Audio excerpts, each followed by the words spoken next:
बिस्मिल्लाहिर्रहमानिर्रहीम।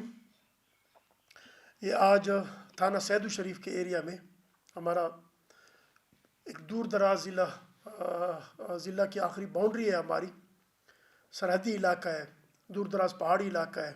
वहाँ पे एक इंतहाई नाखुशगवार वाक़या पेश आया जिसमें मुसम्माता सुल्ताना, मुसम्माता ज़ैनब, मुसम्माता आयशा और एक ज़ुबैर, तीन ख़वातीन के साथ एक ज़ुबैर नामी नौजवान ने अपनी ज़िंदगियाँ गंवा डाली। फैमिली डिस्प्यूट था इनका। फौरी तौर पे जैसे ही हमें इतला मौसूल हुई, हमने अपनी स्पेशल टीमें भी रवाना कर दी और SHO, DSP और OII को मौके पे रवाना कर दिया।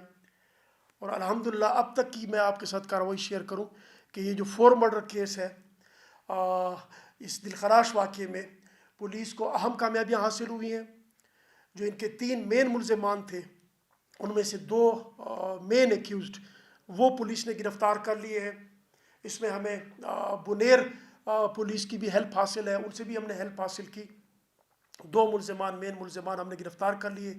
एक जो मुल्ज़िम है उसके लिए सर्च वो शुरू है और इंशाल्लाह उस पर काम कर रहे हैं। और ख़ुसूसी एक तफ्तीशी टीम मैंने मुकर्रर कर दी है इस केस की तफ्तीश के लिए, to dig out the real facts, के सारे वो फैक्ट्स, हक़ाइक़, एविडेंसेस जमा करके और कातिलों को कैफ़िर किरदार तक पहुँचाए। और इंशाल्लाह इसमें बतौर डिस्ट्रिक्ट पुलिस ऑफिसर मैंने मुद्दई फैमिली से, उनके जो कंप्लेनेंट थे, उनसे तफसीली बात की with in the presence of notables of the areas, और उनको यकीन दहानी दिलाई कि हमारा फ़र्ज़ है, हमने पासबान का बैज लगाया, हमारा फ़र्ज़ है कि हमने जस्टिस इंश्योर करनी है। एंड इंशाल्लाह वी विल इंश्योर जस्टिस। हमारा हार्ड वर्क होगा with sincere intention. Out of 3 main accused, 2 are arrested, 1 is still at large, तो इंशाल्लाह सून विल बी अरेस्टेड। और इसमें हम पूरी प्रोग्रेस आपको देंगे।